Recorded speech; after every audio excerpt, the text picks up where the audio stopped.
করতে অনেক মজা লাগে। ইয়ে, আমারও তো ডান্স করতে অনেক ভালো লাগছে। ওয়াও, কি সুন্দরী একটা মেয়ে। এই মেয়ে, আসো আমরা একসাথে ড্রিঙ্কস করি।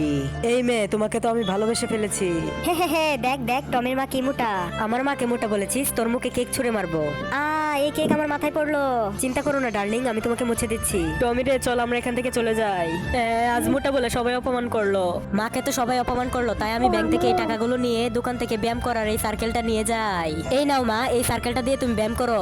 ইয়ে, এটা দিয়ে ব্যায়াম করতে অনেক ভালো লাগছে। আমাকে তো আরো ব্যায়াম করে চিকন হতেই হবে। আমাকে অনেক দৌড়াতে হবে চিকন হওয়ার জন্য। যেভাবেই হোক খাবার খাওয়া কমাতে হবে।